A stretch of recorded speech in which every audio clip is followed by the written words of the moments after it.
Imaginons que tous les jours, 10 amis se retrouvent pour boire des bières et que l'addition totale se monte à 100 €. Normalement, cela ferait 10 € par personne. Mais nos 10 amis décidèrent de payer cette facture selon une répartition qui s'inspire du calcul de l'impôt sur le revenu, ce qui donna ceci. Les 4 premiers, les plus pauvres, ne paient rien. Le 5e paie 1 €, le 6e paie 3 €, le 7e paye 7 €, le 8e paye 12 €, le 9e paye 18 € et le dernier, le plus riche, paye 59 €.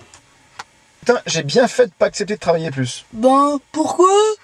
Bah regarde, je me serais levé plus tôt le matin, je serais rentré chez moi plus tard le soir pour gagner à peine plus à la fin du mois. En plus, j'aurais perdu mes allocations logement et maintenant, j'ai quoi? J'aurais le privilège de payer mes bières plein pot. Ah ouais, t'as raison, vaut mieux moins travailler et garder ses avantages sociaux. Les 10 hommes se retrouvèrent chaque jour pour boire leur bière et semblaient assez contents de leur arrangement. Jusqu'au jour où le tenancier décida de leur faire une remise de fidélité.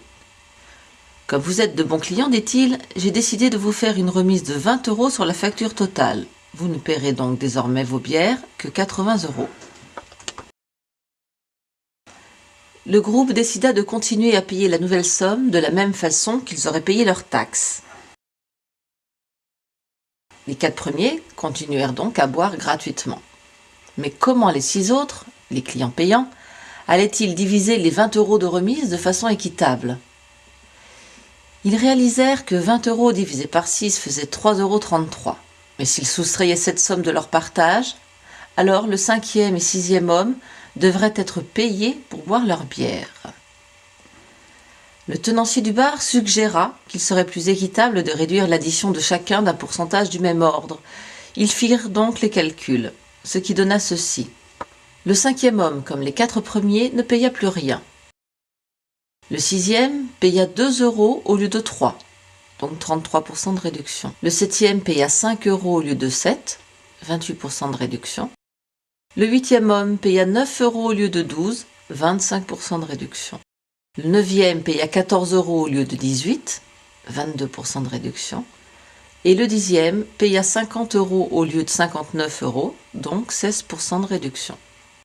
Chacun des 6 payants paya moins qu'avant, et les 4 premiers continuèrent à boire gratuitement.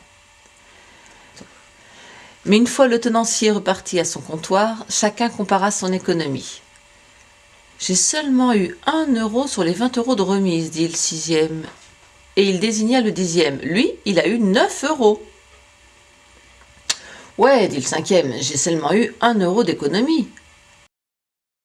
C'est vrai, s'exclama le 7e. Pourquoi aurait-il eu 9 € alors que j'en ai eu que 2? Le plus riche a eu le plus gros de la réduction. Attendez une minute, cria le premier homme. Nous 4 n'avons rien eu du tout. Le système exploite les pauvres. Les 9 hommes cernèrent le 10e et l'insultèrent. Le jour suivant, le 10e homme, le plus riche, ne vint pas. Les 9 autres s'assirent et burent leur bière sans lui. Mais quand vint le moment de payer leurs notes, ils découvrirent quelque chose d'important. Ils n'avaient pas assez d'argent pour payer ne serait-ce que la moitié de l'addition. Et cela, mes chers amis, est le strict reflet de notre système d'imposition.